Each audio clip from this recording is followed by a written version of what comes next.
என் அன்பு சொந்தங்களே, நான் உங்கள் மீரான். இது உங்களின் அபிமான டெரஸ் குக்கிங் சேனல்.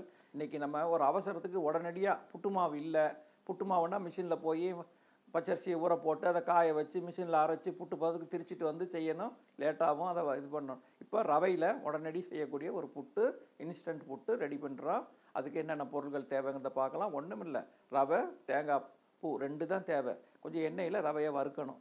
அதுக்கப்புறம் நம்ம புட்டு பதத்துக்கு நம்ம மாவை புரட்டி புட்டு மாவி புட்டு குழால வைக்கலாம், இட்லி தட்டுலையும் வச்சுக்கலாம். இப்போ அடுப்பை பற்ற வச்சுக்கிட்டோம். தீ மிதமான தீ, ரொம்ப ஸ்பீடில் வைக்கக்கூடாது. ரவை கருகிட்டா அது கலர் மாறினா வெள்ளை புட்டாக வராது. அதுக்காக ஒரு சின்ன வானொலி வச்சுக்கோங்க. வானொலி காஞ்ச உடனே கொஞ்சம் எண்ணெய் லைட்டாக, ரொம்ப இல்லை, இப்போ ரவை வறுக்கிறதுக்காக சும்மா கொஞ்சமாக ஒரு 2 ஸ்பூன் எண்ணெய் விட்டுக்குங்க. பாருங்கள், தலைத்தட்டை இந்த ஒரு கப்பு சின்ன கப்பு எடுத்திருக்கேன். இதில் தலைத்தட்டை ஃபுல்லாக இல்லை, தலைத்தட்டை எடுத்திருக்கேன். இது 250 கிராம் ரவை. அதை எண்ணெய் காஞ்சிருச்சு, அதில் போட்டுக்கிறோம்.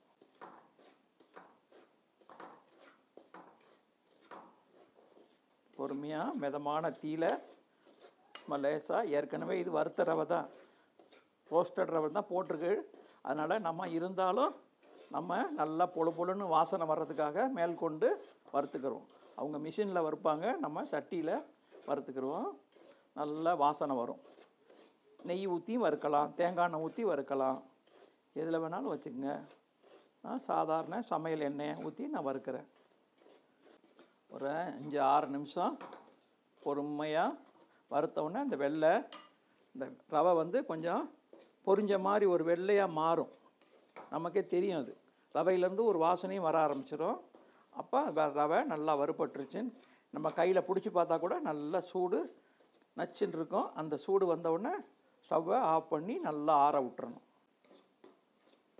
சாதாரணமாக நம்ம முதல்ல போட்ட ரவைக்கும் இப்போ அந்த வறுத்ததுக்கப்புறம் உள்ள ரவைக்கும் வித்தியாசம் நல்லா தெரியும் உங்களுக்கு. நல்லா பொரிஞ்ச மாதிரி ஒரு வெள்ளை கலர் மாறி இருக்கும். நல்லா வாசனையும் நல்ல வருகின இந்த ரவையுடைய வாசனை, வறுத்த வாடை வருது. இப்போ தீயை ஆஃப் பண்ணிடுவோம். நீங்கள் எதிர்பார்த்த மசாலா, பாய் விட்டு பிரியாணி மசாலாலேருந்து எல்லா வகையான 8 வகையான மசாலா ரெடி பண்ணியிருக்கிறோம். தனித்தனியாக தேர்ந்தெடுத்து வறுத்து பொறுமையாக செஞ்சுருக்கிறோம். நல்ல ருசியாக இருக்கும். 50 gram packet, 100 gram packet, 250 gram packet, அரை கிலோ பாக்கெட்டு கிடைக்கும். நீங்கள் வாங்கி ருசிச்சு பாருங்கள். இதை தபாலில், இந்தியன் போஸ்ட்டில், ஸ்பீட் போஸ்ட்டு, சாதா போஸ்ட்டில், கொரியரில் அனுப்பி வைக்கிறோம். உங்களுக்கு தபால் செலவு ரொம்ப குறைவு. உள்ளூர் வெளியூருக்கு எந்த இருந்தாலும் வெளிநாடுகளுக்கும் கேளுங்க, உங்களுக்கு அனுப்பி வைக்கிறோம். விலைப்பட்டியலே உங்களுக்கு இந்த வீடியோவிலே காட்டியிருக்கோம். எங்களை தொடர்புடைய நம்பர்களும் வீடியோவிலே வரும், அதை தொடர்பு கொள்ளுங்க. நம்ம வறுத்த ரவை நல்லா ஆறணும். ஆறுறதுக்கு முன்னாடி தண்ணி எதுவும் சேர்க்கக்கூடாது. தண்ணி சேர்த்தோம்னா ரவை பிசு பிசுன்னு ஆயிரும். அதனால் தண்ணி சேர்க்காமல் நல்லா ஆறணும். ஆறுனதுக்கப்புறம் நல்லா கையில் சுத்தமாக அள்ளுறதுக்கு சூடே இருக்கக்கூடாது. சூடு இல்லாமல் இருக்கும்போது நம்ம இப்போ தண்ணி சேர்த்து, ஒரு கப்பு ரவை போட்டோம், அரை கப்பு தண்ணி சேர்த்து நல்லா பிசைஞ்சு ஒரு 10 நிமிஷம் வச்சிடணும். உப்பு போட்டு கலந்து அப்படி ஒரு 10 நிமிஷம் வச்சிடணும். இந்த ஒரு கப்பு ரவை எடுத்தோம், அந்த ஒரு கப்பில் பாருங்கள் இப்போ அரை கப்பு தண்ணி.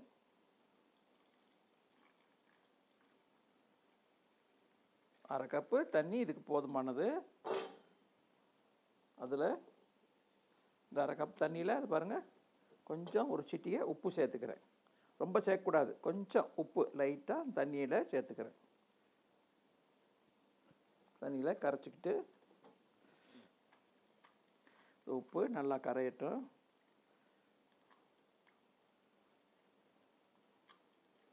இப்போ இந்த ரவை நல்லா ஆறிடுச்சு, சூடு ஆறிடுச்சு. ஆறின ரவையில் லைட்டாக தண்ணி தெளித்து பிரட்டிக்கணும்.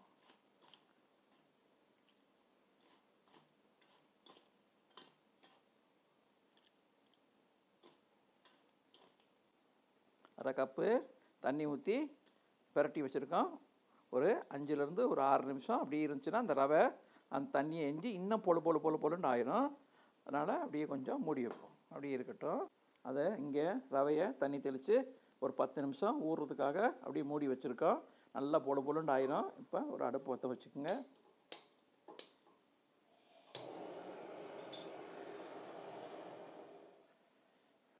இந்த மாதிரி ஒரு புட்டு குழாவை இருந்தால் உங்கள்கிட்ட புட்டை வைக்கிற இதை வச்சு கொஞ்சம் தண்ணி பாருங்க, ரொம்ப கால்வாசி தான் உள்ள, சும்மா கால்வாசி தான் உள்ள ஊற்றிருக்கேன். கால்வாசி தண்ணி ஊற்றுங்க. அதை வச்சுக்கோங்க. தண்ணி சூடாகட்டும். புட்டுக்குழாவில் உள்ள பாருங்க, இந்த உள்ள இந்த கப்பு இருக்கும், அது மாதிரி நீங்கள் எடுத்து உள்ளே போட்டுட்டு இது உள்ளே கொஞ்சம் லைட்டாக எண்ணெய் தடவிக்குங்க. தேங்காய் எண்ணெய் தேய்க்கணும், நல்லது. இப்படி உள்பக்கமாக தேய்ச்சி வச்சுக்கோங்க. அதில் நம்ம இப்போ தேங்காய் போட்டு இது கொஞ்சம் ரெடி ஆகட்டும். இன்னும் ஒரு 10 நிமிஷம் மூடி ரெடி ஆகட்டும். தண்ணி சூடாகட்டும்.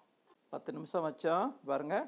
அப்படியே பொழுண்டு பாருங்க, அப்படியே உதிரியாக முதல்ல இதாக இருக்கிற மாதிரி கொஞ்சம் தண்ணி பட்ட மாதிரி தெரிஞ்சு பாருங்கள். இப்போ நல்லா உதிரியாக விழுகுது பாருங்கள். அப்படியே நல்லா உதிரியாக வருது. இப்படி பிடிச்சா அப்படி கொலக்கட்டை மாதிரி பிடிக்கணும். பிடிக்கவும் வரணும், ஆனால் உதறணும் பாருங்கள். இப்படி பிடிக்கிற கொலக்கட்டை மாதிரி பிடிப்படுது. அப்புறம் உதுந்துருச்சு. இப்படி ரெண்டும் பண்ணுறோம். அதான் புட்டுடைய பதம். இப்போ நம்ம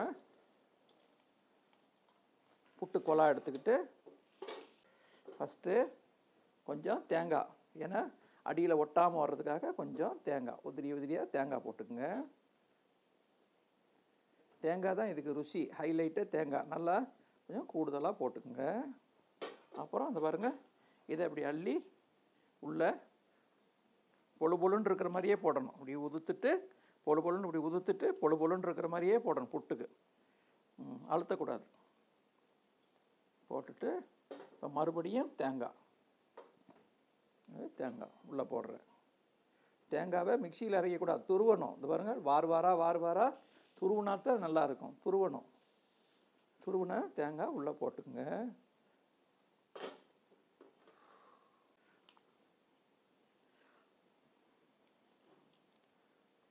போட்டுட்டு அழுத்தக்கூடாது, லேசாக கொஞ்சம் இடம் இருக்கட்டும்.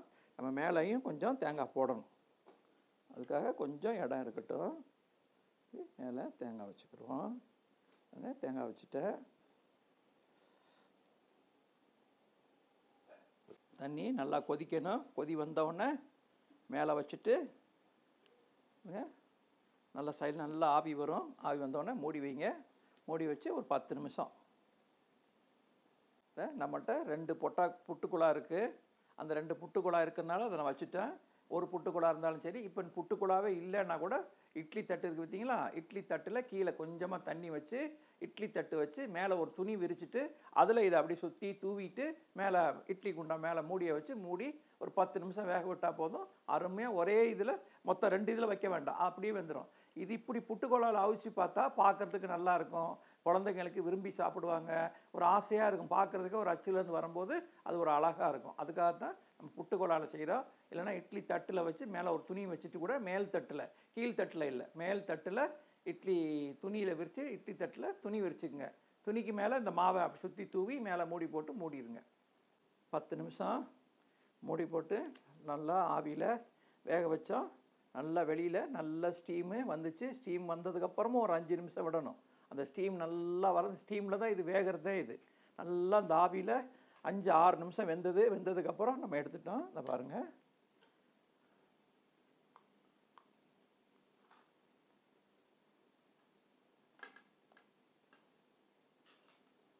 இப்போ 2வது இதில் வேக வச்சோம். அதையும் அதே மாதிரி துணி பிடிச்சி தான் எடுக்கணும். துணி சுடும்.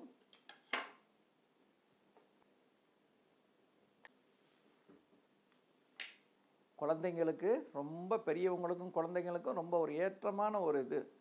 இந்த ரவா உப்புமா செஞ்சு கொடுத்தா யாரும் சாப்பிட மாட்டாங்க. அதே நேரத்தில் பெரியவங்களுக்கு வாழைப்பழம் வச்சு சர்க்கரை வச்சு சேர்த்து அவங்க சாப்பிட்லாம். குழந்தைங்களுக்கு தீத்தலாம். அதே மாதிரி நெய் விட்டு பிசைஞ்சு, தேங்காய் பூ நெய் வச்சு பிசைஞ்சு சாப்பிட்லாம். எல்லாத்துக்கும் ரொம்ப பொருத்தமான ஒரு இது. இதிலே கடலைக்கறி வச்சு சைட் டிஷ்ஷாக வச்சு கூட, கடலைக்கறிக்குன்னு சொல்லுவாங்கள்ல, கொண்டக்கடலை, அந்த கொண்டக்கடலை கறி வச்சு சாப்பிட்லாம். அவ்வளோ ஒரு பிரமாதமாக அபாரமாக இருக்கும். இதே மாதிரி நீங்களும் செஞ்சு பாருங்கள். இந்த வீடியோ பிடிச்சிருந்தா லைக் பண்ணுங்கள், உங்கள் சொந்த பந்தங்களுக்கு ஷேர் பண்ணுங்கள். எங்களை ஆதரிக்கும் வண்ணம் சப்ஸ்கிரைப் பண்ணுங்கள். பெல் பட்டனை கிளிக் பண்ணுங்கள். இறைவன் நாடினால் அடுத்த வீடியோவில் உங்களை சந்திக்கும் வரை உங்கள் அன்பு மீரான்.